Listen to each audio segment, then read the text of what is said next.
Amigo, por favor, inscreva-se. Um segundo para você, um grande passo para mim. Eu tinha 18 anos, 2 semestres em um curso de inspeção predial em um colégio comunitário, pensando que talvez transferisse depois. Talvez não. Foi então que me levaram para um escritório elegante de vidro no centro de Cleveland, como se eu fosse um entregador perdido. Cheirava a limpador de limão e a taxas jurídicas. Exatamente isso.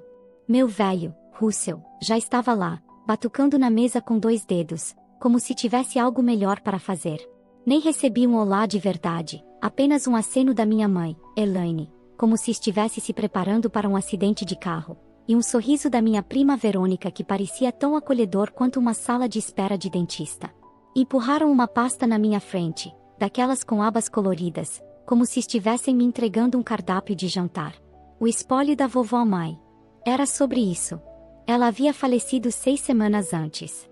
Durante anos me disseram, prometeram, garantiram que a casa dela, suas economias e suas ações na empresa familiar de concreto seriam divididas igualmente entre mim e Verônica. Ela sempre nos chamava de meus meninos, mesmo eu não sendo plural. Ela ria das próprias piadas e me deixava dirigir o cortador de grama como se fosse um carro de corrida quando eu tinha 12 anos. Então aquele cara, Kleine, o advogado do espólio, começou a ler o testamento como se estivesse fazendo audição para um drama jurídico ruim. Reconhecendo a estabilidade, disse ele, era assim que havia redigido. Eu tinha um Corolla enferrujado e um colchão no sótão do meu amigo. Verônica tinha uma casa nova em Westlake, um marido corretor de finanças chamado Gavin e um monitor de bebê na bolsa. Acho que estabilidade significa uma hipoteca e um homem que repete sinergia o tempo todo. Antes de continuar, me diga de qual cidade ou país você está ouvindo. Vamos ver de quais cantos do mundo estamos reunidos hoje. Obrigado. E agora, a história. Elaine ainda não olhava para mim. Quando perguntei o que diabos estava acontecendo, ela disse, isso é melhor, querido. Como se eu tivesse ralado o joelho, e não como se estivessem me cortando de uma herança milionária. Senti náuseas. A vovó valia mais de 8 milhões. Eu já tinha feito as contas centenas de vezes. Metade deveria ser minha. Agora estavam agindo como se eu fosse ganancioso só por lembrar da promessa. Quando ela mudou de ideia? Perguntei, olhando direto para Verônica. Ela foi clara, Grant, disse ela. Tudo arrumadinho, mãos dobradas como se estivesse em um programa matinal. Kleine começou a despejar palavras como avaliação de capacidade, julgamento sólido e litígio prolongado. Basicamente, eu poderia processar, mas perderia. E perderia o pouco que tinha tentando. Então me voltei para meu pai, meu próprio pai. Você está bem com isso?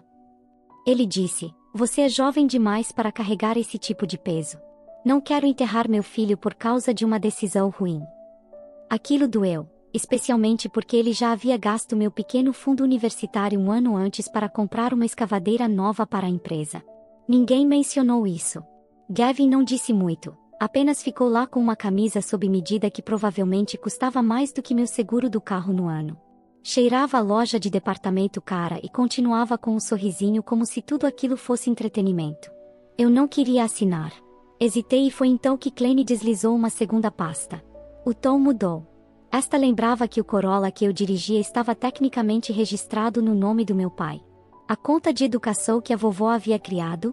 Totalment USARA. Havia uma pequena nota digitada no final, bem educada, sugerindo que eu poderia ser cortado de qualquer suporte familiar discricionário futuro. Engraçado. Eu não me lembrava de ver nenhum suporte. Então, assinei. Assinei como um idiota porque tinha 18 anos e estava sentado em uma sala cheia de parentes de sangue que decidiram que eu não contava.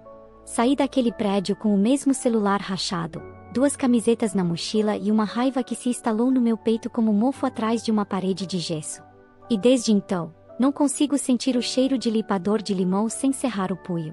Nunca tinha ouvido Canos gritar até me mudar para aquele quarto no andar de cima da velha barbearia. O prédio gemia toda vez que o aquecimento ligava, como se quisesse desistir, mas não soubesse como. Eu pagava em dinheiro uma vez por mês a um cara chamado Arlo, que administrava uma loja de vape no andar de baixo e não fazia perguntas.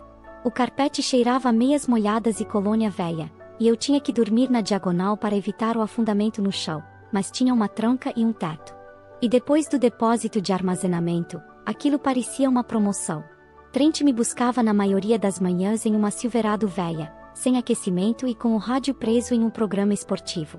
Ele não falava muito, o que era ótimo para mim. Começamos a ir para bairros mais profundos, não apenas os subúrbios, mas aqueles bolsões estranhos onde as pessoas constroem ampliações sem licença e enterram caminhões velhos atrás dos galpões. Lugares onde os vizinhos param de acenar e os cachorros latem através de cercas feitas de tábuas e esperança. O que me atingia não eram as casas, eram as pessoas. Você começa a ver um padrão depois de um tempo. As pessoas não atrasam pagamentos porque são preguiçosas. Elas ficam doentes. Cuidam de alguém que ficou doente. Assinam como fiadores para uma sobrinha que promete pagar em dia. Depois as horas de trabalho são reduzidas. Depois o segundo emprego acaba. Depois estão 3 meses atrasados e alguém como Trent está na entrada da garagem com uma prancheta tentando não levar para o lado pessoal. Ele dizia, não julgue. Apenas registre. E eu registrava. Mantinha um pequeno caderno espiral no bolso do casaco, anotava o que via. Às vezes eram apenas nomes e datas. Às vezes eram detalhes, um conjunto de pratos ainda na pia, uma porta com 5 trancas, uma poltrona quebrada e uma esteira empoeirada que alguém claramente comprou para um novo começo que nunca chegou. Fomos a uma casa em Bereia onde uma mulher, provavelmente com os 70 anos, abriu a porta de chinelos e moletom marrom. O filho dela havia feito um empréstimo em seu nome para uma reforma na casa. Nunca começou, apenas usou o dinheiro e desapareceu. Ela entregou as chaves de um Ford Edge alugado e disse, ele disse que precisava mais do que eu. Aquilo ficou comigo por dias. No sábado seguinte, algo que eu não esperava aconteceu. O endereço no bloco de Trent era o da entrada de Verônica. Ele folheava os papéis como sempre quando vi o nome e congelei. Está tudo bem? Ele perguntou. Sim, respondi, só cansado. Paramos em frente àquela mesma casa de tijolos brancos que ela exibia nas redes sociais com legendas do tipo Primeiro Natal em nosso lar para sempre. Gavin veio abrir a porta usando shorts de ginástica e uma camiseta que provavelmente custava mais do que uma semana do meu salário. O rosto dele fez aquele sorriso falso e trêmulo quando me viu. Eu não disse uma palavra. Deixei Trent falar. Estamos aqui pelo Yukon Denali, placa terminando em 3417. Gavin gaguejou algo sobre ligar para a financeira na segunda-feira e um erro no débito automático. Trent aceitou como se não ligasse, porque realmente não ligava. Levamos o carro e eu disse a Trent para dirigir antes que eu mudasse de ideia e quebrasse os dentes de Gavin ali mesmo, na varanda. Depois disso, comecei a pegar trabalhos de limpeza de imóveis. Casas retomadas pelos bancos que precisavam de alguém para empacotar os pertences e levá-los embora. Era um trabalho deprimente. Encontrava fotos de formatura em porta-retratos quebrados, remédios vencidos nas gavetas, roupas ainda dobradas nos armários como se a família tivesse saído achando que voltaria. Uma vez encontrei um cartão de aniversário na lareira que dizia, desculpe por ter perdido. No próximo ano com certeza. Mas havia algo no ritmo daquilo que fazia sentido para mim. Eu separava o que podia ser aproveitado de um lado e jogava o resto fora. Sentia que estava criando ordem a partir do caos de outra pessoa. Talvez porque não conseguisse arrumar o meu próprio. Na biblioteca da Reed Road, comecei a ler tudo o que encontrava sobre inventário, testamentos, abuso de tutela. Não o código jurídico, que era escrito para te deixar confuso, mas guias em linguagem simples. Aprendi como se testa a capacidade, como os fundos são manipulados, e como os espertos agem rápido enquanto o resto ainda está tentando entender o que aconteceu. Fiz gráficos. Listei números. Montei um arquivo com contatos. Não policiais, nem advogados, apenas pessoas que conheciam o sistema melhor do que eu. Elaine mandou uma mensagem perto da Páscoa. Volte para casa, vamos conversar. Era só isso. Fiquei olhando para a tela até minha visão ficar turva. Digiti apaguei, digiti de novo. Pensei naquele escritório, em Klein e na pasta, em meu pai dizendo que eu não podia lidar com uma herança como se eu fosse um idiota de desenho animado. Depois fui ao restaurante de churrasco e esfreguei panelas até a pele dos meus dedos parecer papel molhado. No verão, Trent parou o carro durante um trabalho em Maple Heights e disse, quer isso em tempo integral ou não? Você não se assusta, você escuta e não rouba. Isso vale alguma coisa, respondi. Disse sim antes que ele pudesse mudar de ideia. Saí do sótão e fui para o quarto acima da barbearia, com meu colchão usado e uma pequena geladeira que comprei no Craigslist. Não era bonito, mas era meu. Ninguém podia ameaçar tirar aquilo de mim. Ninguém podia colocar cadeado se eu fizesse a pergunta errada. Todas as noites, eu escrevia naquele caderno espiral, nomes, padrões, conexões. Percebi como as mesmas desculpas apareciam em diferentes CEPs, como os mesmos bancos tinham regras diferentes dependendo do bairro, como o mesmo tipo de primo surgia logo após uma internação hospitalar.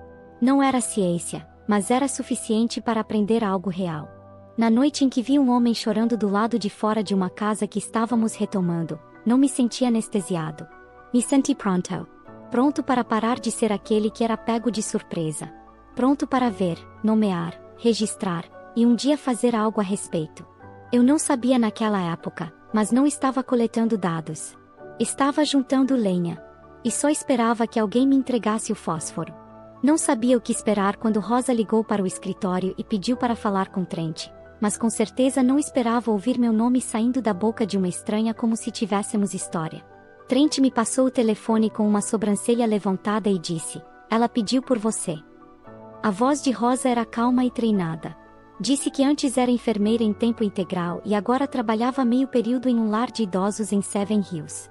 As pessoas chegam com feridas, contou. Novas e antigas. As antigas são mais silenciosas.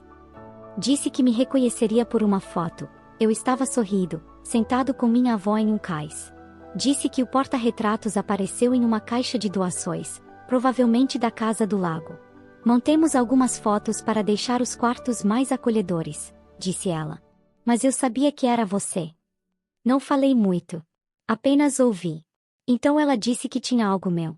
Bem, não meu, mas algo que era para mim. Uma nota dobrada e escondida em um livro de jardinagem que minha avó havia doado quando começou a se desfazer das coisas. Rosa disse que guardou porque algo nela não parecia certo. E quando viu a foto, lembrou.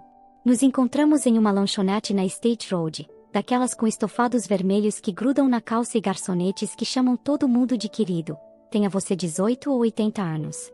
Rosa entrou usando um uniforme e um casaco que já tinha visto invernos. Demais. Não perdeu tempo. Deslizou o pequeno livro pela mesa como se fosse evidência em um crime que ninguém queria discutir. Ela contou sobre um domingo, um dia quente. Disse que Verônica e Gavin apareceram com papéis e um tabelião que não parava de olhar o celular. A vovó não estava bem naquele dia, disse Rosa, cansada, confusa, chorou quando eles foram embora. Perguntou se eu ainda estava com raiva dela. No início não entendi o que aquilo significava, mas então Rosa olhou para mim, em silêncio, e disse: "Eles contaram algo a ela, não foi?" Eu não respondi. Não precisei. Meu rosto respondeu por mim. Paguei a conta e tentei dar-lhe algumas notas pelo livro. Ela empurrou minha mão. "Não me dê dinheiro", disse. "Apenas faça a coisa certa por alguém. Isso já será o suficiente." E eu disse que faria, não levianamente, mas com aquele tipo de promessa que aperta a garganta quando você a pronuncia, porque sabe que é verdadeira. Fui para casa e abri o livro. A nota estava lá atrás, como ela disse. Era a caligrafia da vovó. Sem dúvida. Apenas algumas linhas. "Se Grant está lendo isto e eu já me fui", eu quis dizer igual. Não deixe que os mais barulhentos decidam o que é certo. Não era legalmente válido. Mas era poderosa de outra forma. Trent tinha um cunhado chamado Belry que já havia trabalhado para o condado, algo relacionado a tutelas e pedidos de curatela. Perguntei se ele poderia me apresentar. Disse que eu tinha perguntas que precisavam de respostas reais. Belry me encontrou em um Perkins perto do tribunal e trouxe um bloco de anotações amarelo e um senso de humor seco. Ele explicou tudo com franqueza. As famílias sempre aplicam os mesmos truques. Assinaturas quando alguém está cansado. Alegações de incapacidade feitas no momento certo. Juízes que se cansam de ver os mesmos sobrenomes ligados ao mesmo tipo de confusão. Mas se você aparecer com registros limpos e sem agenda, apenas fatos, Belry disse, isso chama atenção. Naquela noite, abri meu laptop, o mesmo que comprei usado por $80 em uma loja de penhores, e comecei a criar um modelo, algo simples, uma forma de registrar bens, resumos de contas bancárias, listas de despesas recorrentes e notas de conversas. Eu não estava tentando ser advogado, Apenas alguém que colocasse os fatos em um só lugar antes que outra pessoa os reescrevesse. Chamei isso de Harbor Ledger.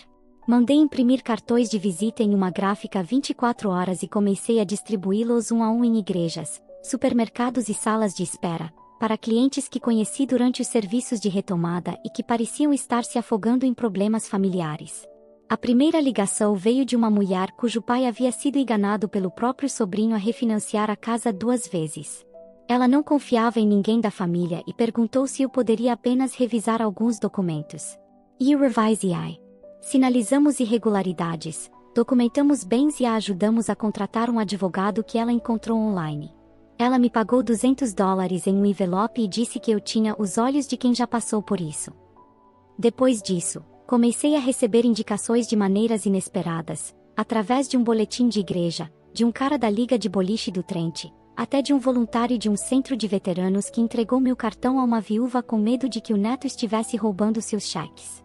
O trabalho me levou a salas que cheiravam a café velho e pomada para dores. Sentei-me com homens segurando medalhas de guerra e mulheres com pilhas de extratos bancários que não entendiam, mas tinham medo de entregar a qualquer outra pessoa. Aprendi a ouvir sem interromper. Aprendi a perguntar sem fazer parecer um interrogatório. E aprendi o quão profundo é o sentimento de traição quando vem de alguém que diz "eu te amo" enquanto esvazia sua conta. Um caso me marcou mais do que os outros. Um homem de 80 e poucos anos, com problemas nas costas e fotos da esposa em todas as paredes. Ele me contou que o neto o ajudava com as contas, mas não conseguia explicar por que tantos cheques iam para algo chamado Esportes Star Breaks. Fui pesquisar. Era um mercado online de cartas colecionáveis. O garoto estava comprando pacotes usando os cheques do avô. Levei-o ao banco pessoalmente, sentei ao lado dele enquanto ele pedia, com a voz trêmula, para bloquearem a conta e configurarem um sistema de assinatura dupla. Quando tudo terminou, ele ficou sentado no carro com o rosto escondido no braço e disse: "Eu não queria acreditar." "Mas você fez algo a respeito", respondi. "E isso conta." Trent começou a me dar as tardes de folga para que eu pudesse buscar mais desses trabalhos. "Você tem jeito para isso", disse ele. "Só não se esqueça de onde veio." Eu não esqueci. Ainda carregava sofás aos sábados e limpava porões quando as coisas apertavam. Mas também comecei a escrever relatórios que as pessoas realmente liam, simples e honestos. Fatos, datas, nomes. Sem grama. Apenas o tipo de coisa que fazia um juiz se calar e se inclinar para a frente. Larguei o emprego no restaurante de churrasco assim que consegui clientes suficientes para cobrir aluguel e comida. Mantive a cabeça baixa, trabalhei em silêncio, vivi sem chamar atenção. Mas todas as noites, ao voltar para aquele quarto torto acima da barbearia, abri a minha pequena caixa de charutos. Dentro dela estavam a nota da minha avó, algumas centenas de dólares, chaves sobressalentes, coisas que importavam. Eu não sabia qual era o objetivo final ainda. Só sabia que estava construindo algo. E desta vez, ninguém mais desenharia a planta por mim. Darius apareceu em um jantar comunitário com um prato de macarrão com queijo de caixa e uma pasta debaixo do braço. Os dois fomos forçados a sentar na mesma mesa dobrável por uma senhora idosa que chamava todo mundo de querido e batia nos nossos braços como se fossemos netos dela. Eu estava lá por causa de uma cliente que me convidou apenas para pegar um prato e talvez conversar com a vizinha sobre o testamento da irmã. Darius estava lá porque a irmã do dono do imóvel onde ele morava tocava órgão na igreja e o havia convencido. A comparison. Ele me contou sua história na metade do segundo prato. Tinha trabalhado administrando pequenos aluguéis para idosos, coletando aluguéis em dinheiro e fazendo pequenos reparos para evitar que os telhados desabassem, consertando o que podia. Disse que a tia perdeu a casa depois que um primo falsificou sua assinatura em um refinanciamento e fugiu com o dinheiro. "Você já viu alguém tentar explicar um documento que não assinou?" perguntou ele. "É como assistir um homem se afogando tentando argumentar com o oceano." Assiste por quê? Sim, eu já tinha visto. Não houve conexão imediata entre nós. Apenas compreensão. Um silêncio do tipo em que ambos sabem o som que a traição faz, por trás de uma parede de quarto ou em uma mensagem de voz. Uma semana depois, ele ligou. "Tenho 5 pessoas que precisam de ajuda. Não são inquilinos, apenas pessoas que não sabem o que assinaram. Quer tentar descobrir uma solução juntos?" Unimos nossos trabalhos e chamamos a parceria de Harbor and Stone Fiduciary. Harbor veio do meu antigo caderno, o nome que comecei usando. Stone era o sobrenome de solteira da avó de Darius, e, segundo ele, ela tinha mãos mais fortes do que a maioria dos homens que conhecia. O nome soava tradicional, seguro, como algo impresso em papel timbrado dos anos 60.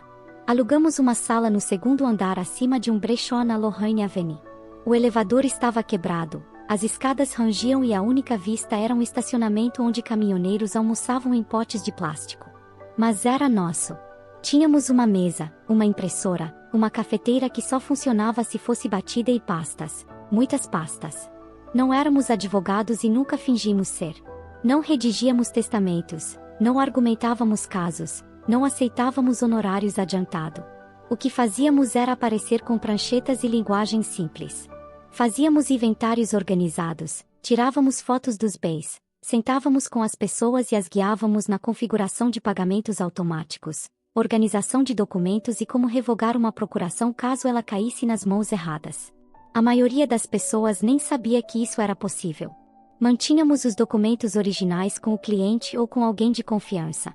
Nada em nossos arquivos que eles próprios não tivessem. Éramos o plano de contingência, o segundo par de olhos, as mãos que ajudavam a classificar, rotular e explicar, sem julgamentos e sem a política familiar pairando sobre a sala como mofo. No nosso primeiro ano, atendemos 33 clientes. Quase falimos em março, quando alguns desistiram, assustados por irmãos e primos que não gostavam de pessoas de fora fazendo perguntas. Conseguimos sobreviver pegando trabalhos temporários à noite. Darius voltou a fazer serviços de drywall. Eu voltei a trabalhar com Trent em retomadas de bens. Mas então o juiz do condado de Cuyahoga começou a nos recomendar em casos complicados de curatela. Disse que nossos relatórios eram chocantemente legíveis. Palavras dele. A partir daí, ganhamos um pouco de tração. Um banco local pediu que fizéssemos um workshop para seus caixas sobre como identificar abuso financeiro contra idosos. Darius lidava com as conversas delicadas, filhos que achavam que ajudar significava despejar pensões em criptomoedas. Eu cuidava das ligações de pânico às 23 horas, quando uma sobrinha aparecia com uma van e um contrato de aluguel de depósito e não tinha procuração para isso. Usávamos as mesmas 2 camisas por meses, dirigíamos carros velhos. Cada centavo que ganhávamos era reinvestido na Harbor & Stone. Compramos uma impressora melhor, atualizamos os arquivos para armários com chave e contratamos Joy meio período para cuidar do telefone, e lançar olhares fulminantes para quem achava que volume significava controle. Joy tinha um olhar que fazia homens adultos se calarem. Ela conseguia derrubar um valentão apenas levantando uma sobrancelha. No outono, recebi uma mensagem de Elaine. Uma foto de um bolo de aniversário com cobertura azul. Meu nome escrito errado no topo. Sem legenda, apenas a imagem. Fiquei olhando para aquilo por um bom tempo. Depois virei o telefone e atravessei a cidade para encontrar uma mulher cuja irmã estava drenando a conta da mãe, $200 de cada vez, para comprar gasolina, mas nunca a levava ao médico. Sentei-me na cozinha dela, expliquei o que fazer, entreguei uma lista de verificação e saí com uma caneca de chá morno e a promessa de que voltaria. Esse era nosso ritmo: aparecer, ouvir, documentar, ensinar. Sem capas de super-heróis, sem tribunais. Apenas controle silencioso de danos para pessoas que estavam a uma assinatura de perder tudo. Ganhamos confiança sendo entediante. Nossos relatórios eram curtos. Nossos conselhos eram práticos. Distribuíamos caixas de segurança com chaves codificadas, pastas com cores diferentes, pequenos cartões com contatos de emergência. Ensinávamos as pessoas a dizer não sem transformar aquilo em uma guerra familiar. E, quando alguém não queria lidar com um primo barulhento, nós nos sentávamos na sala para que a pessoa não precisasse. Então o Plain Dealer publicou uma matéria sobre abuso financeiro contra idosos. Não nos mencionou diretamente, apenas citou uma pequena equipe fiduciária local que fazia um trabalho limpo e eficaz. Mas isso bastou. Os telefones não pararam de tocar por uma semana. Contratamos 2 novos funcionários de campo, depois mais um. No final do segundo ano, tínhamos 9 pessoas, todos treinados para ter voz calma e olhar direto. Ninguém usava gravata. Todos carregavam cadernos de anotações. Fomos convidados para falar em um café da manhã empresarial. Os ovos estavam frios, a torrada queimada, mas ninguém saiu da sala antes do final. Uma semana depois, Rosa deixou uma mensagem de voz. Disse que uma mulher no centro de idosos onde trabalhava costumava limpar a casa da minha avó. Ela lembrava de um dia, no início da primavera, mais de 10 anos atrás, em que meu pai levou minha avó a um cartório e voltou para casa sorrindo. Disse a ela, enquanto lavava a louça, agora está tudo resolvido. Ouvi essa mensagem 2 vezes. Depois de novo. Não reagi, pelo menos não em voz alta. Não invadi nenhum escritório nem escrevi uma carta cheia de fúria. Apenas adicionei aquilo ao registro mental que vinha construindo. Comecei uma nova coluna com nomes que já sabia de cor. Russell, Elaine, Verônica, Gavin. Ainda não tinha um plano. Nenhum sonho de tribunal, nenhuma vingança elaborada. Apenas uma pasta com abas dessa vez, abas reais criadas por mim. Do tipo que não se ignora. E, da próxima vez que alguém deslizasse papéis por uma mesa, seriam os meus papéis. Darius nem piscou quando contei. Estávamos em nosso depósito apertado no escritório tentando consertar a impressora de etiquetas que vivia emperrando. Russell Concrete vai falir se não conseguir 1,35 milhão até sexta-feira, disse eu. Darius se apoiou no batente da porta e respondeu, então é melhor pegarmos uma caneta. Na manhã seguinte, ligamos para o primo dele, Reggie, que trabalhava com cobrança comercial. Reggie apareceu usando um moletom com a frase "Pague-me ou corra" e riu quando dissemos que queríamos comprar dívidas inadimplentes. Vocês assistem filmes demais, disse ele, passando os olhos no tablet. Isso aqui não é xadrez. É papelada e facas lentas, e vocês não têm estômago para isso. Quer apostar? Respondeu Darius. No final da semana, nosso advogado já estava redigindo os documentos para formar a lei que é de holdings. Apenas uma LLC de fachada para aquisições de investimento. Entidient no papel silenciosa no banco, exatamente como queríamos. Não tocamos no núcleo da Harbor Stone. Nenhum dinheiro saiu das contas dos clientes, nenhuma sobreposição duvidosa. Fizemos tudo dentro da lei, de forma meticulosa, com memorandos legais extras e arquivos duplicados. O vendedor era uma empresa regional de gerenciamento de dívidas que lidava com papéis comerciais pequenos que os grandes bancos não queriam cobrar. Eles venderam a linha de crédito rotativo, 2 empréstimos de equipamentos e a hipoteca do pátio por menos de 7 centavos por dólar. Eu assinei o cheque com as mãos firmes. Quando o pacote chegou pelo correio, a seção oficial dos direitos, sentei-me sozinho na cadeira de barbeiro que mantínhamos no escritório apenas para guardar casacos. E fiquei olhando para o papel por um tempo. Em meio a tudo isso, encontrei Kayla. Estava comprando remédios para resfriado em uma farmácia de shopping quando ela tocou meu braço. Ela parecia cansada, mas bem, como alguém que se vira sem precisar fingir. Conversamos alguns minutos no corredor de suplementos, como se nenhum tempo tivesse passado. Ainda está carregando lixo? Perguntou ela, sorrindo. Contei sobre a Harbor Stone, sobre o que estávamos construindo. Ela assentiu e disse, isso parece realmente bom. Contou que o pai estava recebendo correspondências estranhas, cartas brilhantes prometendo liberar capital e envelhecer com dignidade. O irmão dela, claro, achava que era uma ótima ideia usar a casa como garantia para reformas. Seu pai mencionou precisar de reformas? Perguntei. Não, respondeu. Ele só quer cuidar do jardim e ver o Browse perder em paz. Fui até Lakewood naquele fim de semana. O pai dela morava em uma pequena casa térrea com persianas verdes e um cachorro chamado Elvis, que latia como se tivesse 3 metros de altura, mas tinha joelhos de bebê. Sentamos à mesa da cozinha e espalhamos as cartas. Eram ofertas predatórias de hipotecas reversas. Um cara chamado Vice oferecia inspeções e revisões de capital gratuitas. Era o mesmo lixo que eu já tinha visto centenas de vezes. Marquei as piores ofertas. Liguei para a linha direta do condado e expliquei ao pai dela como se descadastrar das listas de mala direta. Kayla me abraçou na porta, um daqueles abraços em que você esquece onde está. Depois recuou, se recompôs e disse, obrigada. Mantive tudo profissional. Não precisava de mais arrependimentos. Não naquela hora. De volta ao escritório, Rosa ligou novamente.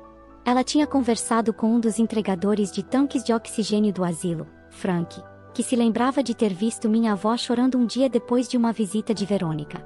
Ela disse que você estava trabalhando em Toledo e que não voltaria, contou Rosa. Mas ela parecia confusa. Não estava brava com você, apenas incerta. Isso me atingiu mais do que deveria. Lembrei-me de estar sentado naquele escritório no centro da cidade, do jeito que Kleine disse reiterado, da maneira como Verônica cruzou as mãos, de como minha mãe não conseguia me encarar. Eu me sentia apagado. Agora sabia que eles a fizeram acreditar que eu tinha desaparecido. Comecei a investigar e encontrei o tabelião daquela primavera. Deu um pouco de trabalho, mas ele havia se mudado para a Flórida e ainda tinha registros profissionais arquivados. Nosso advogado fez a solicitação. Tudo conforme o procedimento. As anotações retornaram com uma frase que me gelou. Signatária abalada. Confusa. Família insistiu. Carta de capacidade anexada conforme advogado Kleine. Lá estava. Não era uma bala, mas era fumaça, o suficiente. Comecei um novo fichário e o intitulei Lake House em letras grandes. Dentro dele, empilhei tudo. A nota escrita à mão pela minha avó, os depoimentos de Rosa, a lembrança de Frank e o registro do tabelião. Adicionei datas, criei uma linha do tempo e etiquetei cada coisa. Eu ainda não sabia aonde isso iria me levar, mas sabia que a papelada agora importava. 2 meses depois, Luiz ligou.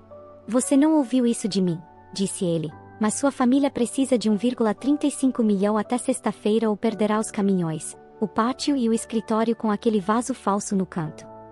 Fiquei olhando para o telefone por um segundo e respondi, agradeço. Desliguei.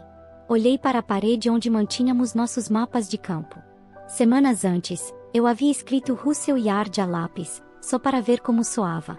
Virei-me para Darius e disse, está na hora de ver se o concreto endureceu. Ele não pediu detalhes, apenas assentiu e abriu uma gaveta para começar a preparar os contratos de compra. Tínhamos tudo, cartas de cessão, garantias, cláusulas de inadimplência. Eles estavam atrasados, endividados até o pescoço. Não precisávamos de um juiz. Só precisávamos de uma reunião. Marcamos para a tarde de quinta-feira. Uma sala de reuniões alugada no centro da cidade, com paredes de tijolos e luminárias industriais que faziam parecer que o sucesso morava ali. Enquanto esperávamos, revisei o arquivo Lake House mais uma vez, a linha do tempo, as gravações de voz, as citações. Adicionei algumas frases do registro do tabelião. Não para usar em tribunal, mas para mim. Porque nunca se tratou apenas de dinheiro. Tratava-se do que eles tentaram enterrar com uma caneta e um sorriso falso. Eles achavam que, se embaralhassem papelada o suficiente, ninguém veria a verdade através da névoa. Mas eu estava cansado de viver em meio à névoa. Agora eu tinha dívida. Agora eu tinha um relógio. E agora eles iriam sentar do outro lado da mesa e descobrir como é quando a matemática não fecha e o show cede. A sala de reuniões ficava no segundo andar de um antigo armazém transformado em espaço moderno. Paredes de tijolos, portas de vidro, plantas que ninguém regava e cadeiras mais caras do que confortáveis. Darius e eu chegamos cedo. Ajustei as mangas do meu único terno, o grafite que comprei anos antes para um casamento ao qual nunca fui, e esfreguei as palmas das mãos nas pernas como se fosse despejar concreto com as próprias mãos. Você está bem? Perguntou Darius. Estou. E você? Firmei. Nenhum sorriso, nenhum nervosismo. Apenas firmeza. Eles chegaram juntos, Russell e Elaine primeiro, mais grisalhos do que eu me lembrava, mas não menores. Depois Verônica e Gavin, vestidos como se fossem almoçar depois dali. Kleine apareceu por último, 10 minutos atrasado, como se achasse que esperaríamos apenas para sentir sua importância. Colocou a pasta na mesa como se carregasse justiça. Não oferecemos apertos de mão. Nem água. Russell começou imediatamente, voz teiça, cortada, o banco adiantou a data. Precisamos de uma injeção imediata ou perderemos os equipamentos, depois o pátio, então, o contrato com o condado. É temporário, Grant. Só precisamos de um pouco de tempo. Eu não pesquei. Por que eu deveria me importar? Elaine me algo como se fosse desmoronar. Continuamos sendo sua família, disse ela, em tom suave, como se isso significasse algo. Então qual é o meu nome do meio? Perguntei. Ela hesitou. Abriu a boca e a fechou. É Michael, respondeu por fim. É Matthew, retruquei. Mas boa tentativa. Verônica cruzou as mãos como se ainda fosse a rainha da mesa e se inclinou. Você está sendo reativo, disse. Isso não precisa ser feio. Somos todos adultos. Você quer se sentir incluído? Nós entendemos. Cortei a fala dela. Tenho uma declaração juramentada da enfermeira que viu a vovó chorando depois que vocês levaram papéis. Tenho anotações do tabelião registrando que a signatária estava abalada e que a família insistiu. E tenho um arquivo do tamanho de uma lista telefônica dizendo que, se vocês quiserem tornar isso legal, eu tenho paciência, cópias e o nome de um juiz que posso pronunciar em voz alta. Gavin tentou intervir, mãos erguidas como se estivesse propondo um acordo. Ouça, o clima global, as taxas, a inflação, a cadeia de suprimentos, nada disso é ideal. Nosso timing foi ruim. O mercado mudou. Qual cassino em Detroit te baniu depois que você perdeu o adiantamento de um empreiteiro jogando baccarat? Perguntei. O rosto dele empalideceu, e vi sua boca tentando formar uma justificativa. Nada saiu. Sabe o que é engraçado? Continuei. Você costumava sorrir como se tivesse a mão vencedora. Agora parece um homem rezando para que ninguém pague para ver. Clean Pagaria. Estamos aqui para negociar, não litigar. Deslizei uma pasta pela mesa. Dentro dela estava a carta confirmando a Lake Ed Rhodes como detentora registrada da linha de crédito rotativo e dos 2 empréstimos de equipamentos. Klein a abriu, leu 2 vezes e ficou imóvel. Você está segurando o papel? Perguntou. Eu comprei o papel, respondi. Comprei o tempo. Comprei a dívida. Comprei a corda. Você é cruel, sussurrou Verônica. Inclinei-me para a frente. Não, Verônica. Cruel é deixar alguém que confiou em você acreditar que o neto desapareceu. Cruel é ficar sobre uma senhora com uma prancheta e um relógio. O que estou fazendo é justiça. E acredite, se fosse vingança, seria muito pior. Russell abriu a boca como se quisesse discutir, mas apenas encarou a pasta. Eu apresentei meus termos com palavras calmas e diretas. Vocês assinam a transferência da empresa, Russell Concrete End Frame. Entregam as contas a receber, o escritório, o pátio, a cabana do lago, a casa onde adoram tirar fotos. Vocês vão embora com fichas limpas e passes de ônibus. É isso. Os olhos de Elaine se encheram de lágrimas, e sua voz falhou.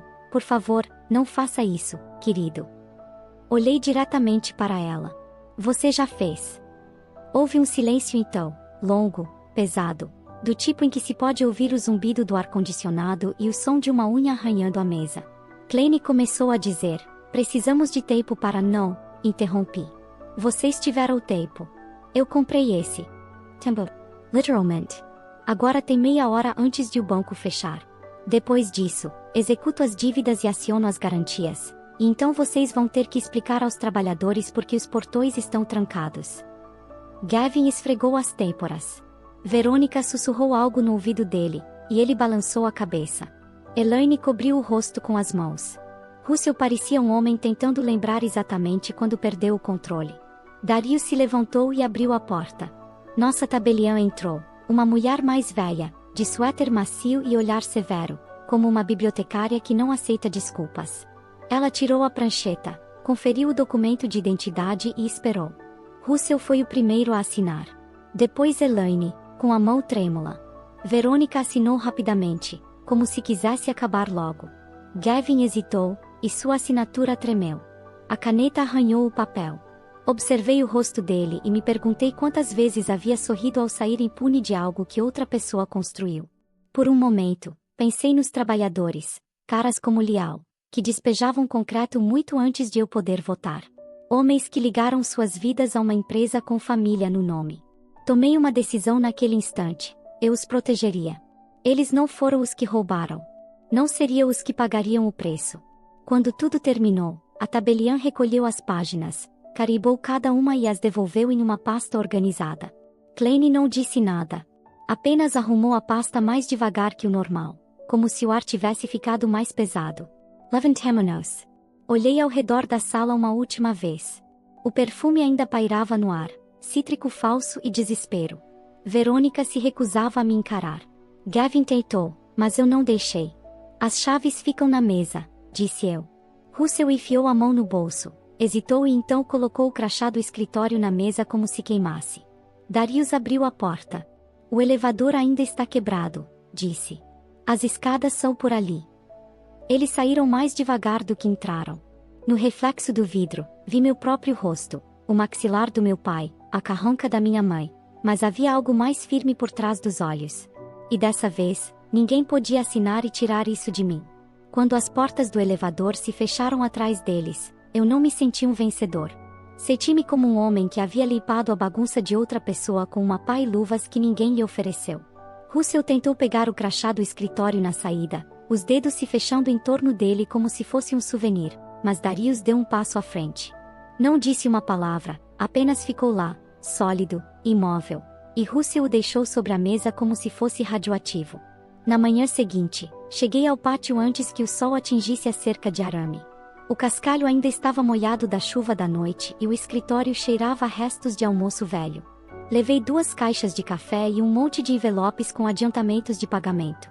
Lial, o encarregado, já estava lá, mangas arregaçadas, mãos enormes como pás. Achei que você viria, disse ele. Eu disse que viria, respondi. A empresa está sob nova direção. As regras não mudam. Apareçam. Façam o trabalho. Não mitam. Receberão o pagamento na sexta-feira. Sem truques. Ele assentiu. Despejamos muito concreto para sua avó. Eu sei, respondi. E foi isso. Sem discursos. Sem apertos de mão. Apenas trabalho. Liguei para o condado e disse que a empresa estava se estabilizando. Nova direção, livros limpos, obrigações em dia. Eles ficaram céticos até eu enviar os documentos. Depois ficaram em silêncio e profissionais, e era tudo o que eu precisava. Depois, liguei para o representante de equipamentos. Os pagamentos dos contratos estavam uma bagunça, atrasados, com penalidades, inflados com taxas. Passei linha por linha. Não discuti, não implorei, apenas persistente, metódico, como aprendi com Trent. Conseguimos reduzir o suficiente para manter as escavadeiras e reboques funcionando sem problemas. Em seguida, liguei para o corretor de seguros, um sujeito local, nervoso, com gosto por gravatas chamativas. Pedi uma cobertura temporária por 1 mês, suficiente para cobrir todos os canteiros de obras ativos e evitar que alguém quebrasse financeiramente. Por que essa preocupação repentina?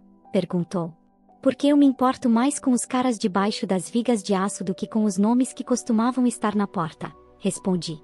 Ele não perguntou mais nada. Naquela semana, um jornal local publicou uma pequena matéria. Empresa fiduciária local adquire empreiteira em dificuldades para proteger a folha de pagamento e as obrigações dos clientes. Disseram que eu era duro. Não corrigi. O artigo mencionava abuso contra idosos de forma genérica. Não citava nomes. Não contava os detalhes. E isso estava ótimo. Eu não estava ali para envergonhar uma cidade. Queria apenas que certas pessoas vissem e lembrassem que eu não era mais o chão sob seus pés. Naquela noite, Kayla ligou. A voz dela estava tensa e cortante. Está acontecendo de novo, disse. O irmão havia convencido o pai a assinar uma procuração temporária para acelerar reformas na casa. Que reformas? Perguntei. Nenhuma, respondeu. O encanador apareceu 2 horas depois, perguntando onde estava o talão de cheques antes mesmo de olhar um cano. Fui até lá com 2 pastas e uma tabeliã. Reverti a bagunça em 45 minutos. O pai dela me olhou como se segurasse vergonha em uma mão e gratidão na outra. Quanto eu te devo? Perguntou. Um churrasco, respondi. Quando o tempo esquentar. Ele sorriu. Com costelas. Rosa passou no escritório na manhã seguinte com um pote de muffins de banana que pareciam ter sobrevivido a uma guerra. Ela não fez perguntas. Não mencionou a vovó, nem a casa, nem nada. Apenas olhou ao redor do escritório, as prateleiras de pastas, a parede cheia de registros de campo, os arquivos empilhados por sobrenome, e assentiu como se aprovasse. Tirei a nota da vovó do cofre e mostrei a ela, ainda dentro do plástico protetor. Ela era doce, disse Rosa. Mas confundiram isso com fraqueza. Eu também, respondi. A reviravolta silenciosa aconteceu numa quinta-feira. Homem entrou no saguão como se fosse dono do prédio. Camisa branca, barriga grande, corte de cabelo caro já começando a perder o estilo. Disse que se chamava Vogli, o sogro de Verônica. Joy me lançou um olhar e avisou pelo interfone. Ele disse que é urgente. Levei-o para a sala lateral. Ele jogou uma pasta na mesa e começou. Se você acha que comprou o último papel ligado à sua família, está enganado. Levantei uma sobrancelha. Deixe-me adivinhar. Gavin pediu dinheiro emprestado de você. Ele pediu de uma parceria que administro, rosnou Vogle. E se você não quiser que a cabana do lago seja tomada por penhoras, vai ter que trabalhar comigo. Recostei-me na cadeira. Quer jogá-lo debaixo do ônibus? Tudo bem. Só não me use como para-choque. Ele pareceu surpreso, não acostumado a ser tratado assim. Essas empresinhas de vocês, começou ele. Joy deve ter ouvido a conversa porque, quando ele saiu, estava rindo tanto que tinha lágrimas nos olhos. Aquele homem acabou de ser mandado para o fim da fila e nem percebeu, disse ela.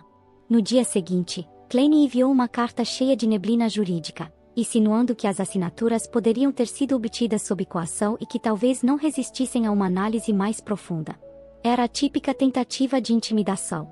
Nosso advogado respondeu com um dossiê de 24 páginas, anexando cronologias, registros do tabelião, documentos de compra das dívidas e um esboço de ação judicial por influência indevida sobre uma testadora vulnerável, com depoimentos de Rosa, do entregador de oxigênio e do tabelião da Flórida. O pacote era silencioso, direto e fatal. Klein não respondeu. Naquela semana, pela primeira vez em mais de uma década, dormi a noite inteira. Não porque o dinheiro estivesse resolvido, não estava. A maior parte foi para pagar salários atrasados, estabilizar obras e custear taxas judiciais. Eu não estava rico, nem sequer confortável. Mas senti que algo havia finalmente sido corrigido. Algo que estava torto havia tanto tempo que eu pensei que tivesse sido construído assim. E eu não comemorei. Não publiquei nada. Não abri champanhe. Fui aos canteiros de obra, levei café. Observei os homens despejando concreto, nivelando e acabando os trabalhos, como vinham fazendo há anos. Fiquei debaixo de uma ponte em construção, com a chuva fina batendo nos ombros, e pensei nas mãos e na terra da minha avó, não em Russell e nos registros. Lembrei-me de como ela costumava cantarolar e quanto cuidava do jardim. Nunca cantava, só um murmúrio sem nome. E percebi que, se ela tivesse visto tudo isso, as pastas, a papelada, os trabalhadores ainda batendo o ponto, ela não teria dito muito. Teria apenas assentido e voltado a planejar. Desmontamos a Russell Concrete End Frame como uma equipe desmonta um parque de diversões. Devagar, com cuidado, nomeando cada peça antes de removê-la. Caminhei pelo pátio uma última vez com Liao, apontei o que ficaria e o que iria embora, e fizemos uma lista como se aquilo tivesse significado. Vendemos 3 caminhões para uma empresa em Akron administrada por um velho conhecido de Darius. Transferimos 2 contratos de longo prazo para um empreiteiro que ainda pagava em dia e não gritava quando pedíamos relatórios de segurança.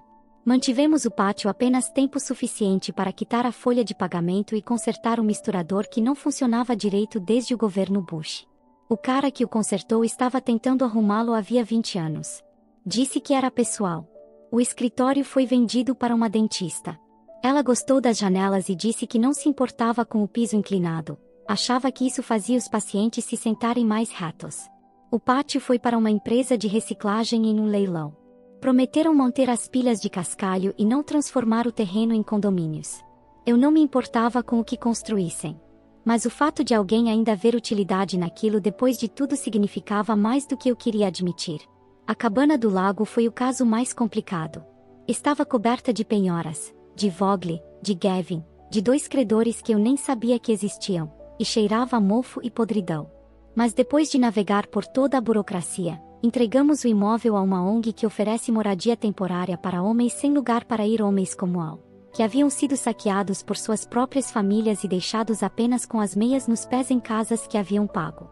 A cabana tinha decks apodrecidos e uma chaminé quebrada, mas tinha um teto. Às vezes, é só disso que um homem precisa. Verônica me enviou uma foto certa noite. Nenhuma palavra. Apenas uma sala vazia, piso exposto, paredes nuas, uma haste de cortina ainda pendurada sem cortinas. Olhei para a imagem por 10 segundos e fechei a mensagem. Não respondi. Russell deixou uma mensagem de voz que começava com filho e terminava com Grant. Parei de ouvir no meio e a apaguei. Não precisava escutá-lo tropeçar nas palavras como se não as tivesse gasto todas em si mesmo. Você pode se afogar em um poço, mesmo que ele esteja seco. De volta a Harbor End Stone, As coisas começaram a se mover rapidamente. O processo ligou meu nome à prevenção de abuso contra idosos, e os clientes começaram a chegar, alguns em silêncio, outros em pânico, todos precisando de ajuda.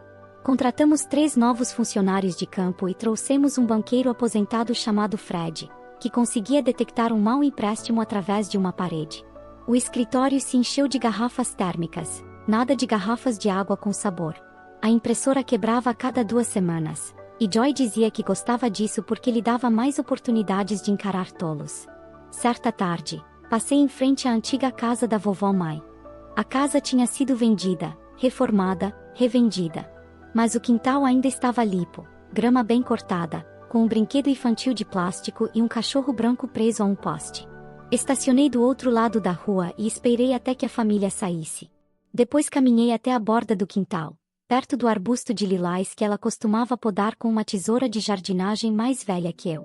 Ela enterrava pequenas plaquinhas de metal oli a cada primavera. Sempre pensei que fosse algum código secreto. Peguei uma pá na carroceria do caminhão, ajoelhei-me na terra e cavei devagar. Na terceira tentativa, encontrei uma pequena caixa de lata, enferrujada, mas inteira. Dentro havia uma foto minha e dela com terra debaixo das unhas, sentados em cadeiras de jardim com as meias puxadas até o joelho, achando que era estiloso. Havia também uma moeda de 1972, do mesmo tipo que ela mantinha no peitoril da janela da cozinha. Ela nunca disse porque gostava daquele ano. Talvez fosse simplesmente o ano em que aprendeu que as pessoas escondem coisas à vista de todos. De volta ao escritório, encontrei uma moeda igual em uma gaveta cheia de clipes tortos e chaves que não abriam nada.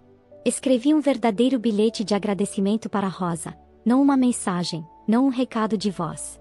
Uma carta escrita à mão com a moeda colada dentro. Disse a ela que ela era parte da espinha que me sustentou, que sua voz fez a diferença quando a minha estava em silêncio. Ela respondeu em um pedaço de papel simples, sem endereço de remetente, com apenas 5 palavras: não se esqueça de ser gentil. Eu não esqueci.